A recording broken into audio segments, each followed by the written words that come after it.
Salam sejahtera semuanya, nama saya Grasta Tanggara dan hari ini saya akan membicarakan tentang keadilan dalam demokrasi. Hubungan keadilan dan demokrasi. Dalam demokrasi, semua orang berhak memberi pendapat dan memutuskan apa yang harus dilakukan untuk kepentingan bersama dan masyarakat.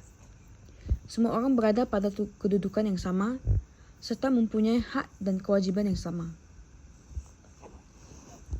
Adil dalam konteks demokrasi adalah memberi kesempatan kepada semua orang untuk memberi pendapatnya masing-masing dan berbicara dengan santun seorang kepada yang lain.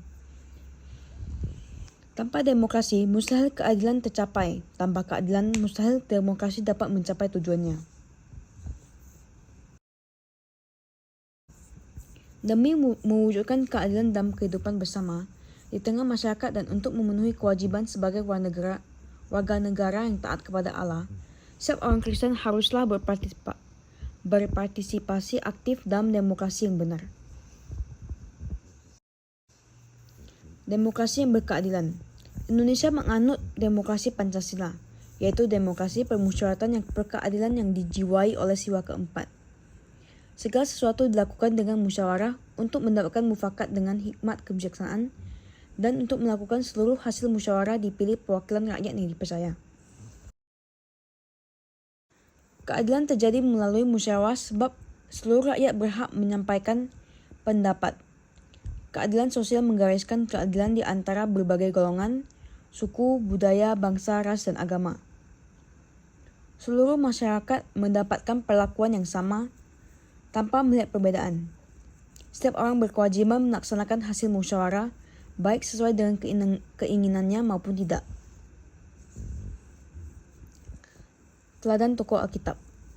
Pada waktu Yitro melihat Musa menangani semua perkara bangsa Israel seorang diri, ia melihat pola itu tidak efektif, karena banyak perkara terabaikan dan tidak dapat diselesaikan dengan baik.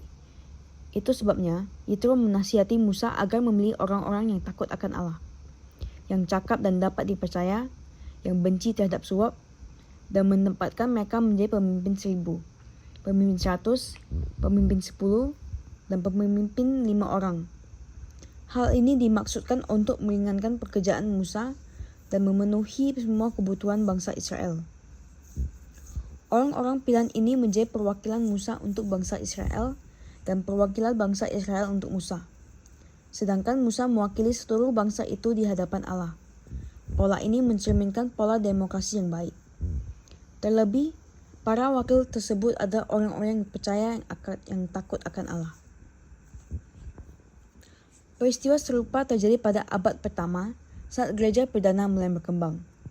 Bertambah banyaknya jumlah murid, untuk bertambah besarnya tugas yang harus diselesaikan oleh para rasul. Pada mulanya, segala sesuatu dapat diatasi oleh para rasul. Namun, setelah jumlah murid semakin banyak, para rasul memerlukan tambahan orang-orang yang dapat mengatasi sebagian pekerjaan mereka agar mereka dapat memusatkan perhatian pada pengajaran. Mereka memilih 7 orang yang terkenal baik, penuh roh dan hikmat untuk melaksanakan tugas pembagian kepada para janda, anak yatim piatu, dan fakir miskin. Contoh-contoh ini cukup menjadi gambaran orang percaya pada masa kini bahwa keterlibatan jemaat dan pelayanan merupakan salah satu cara menempatkan setiap orang pada kedudukan yang sama, menghargai kemampuan yang dimiliki, dan memberikan kepercayaan untuk menyelesaikan tanggung jawab sebagai orang yang dapat diandalkan. Demokrasi menempatkan orang-orang pilihan pada tempat-tempat tertentu sebagai perwakilan orang banyak untuk menyelesaikan pekerjaan bagi kepentingan umum.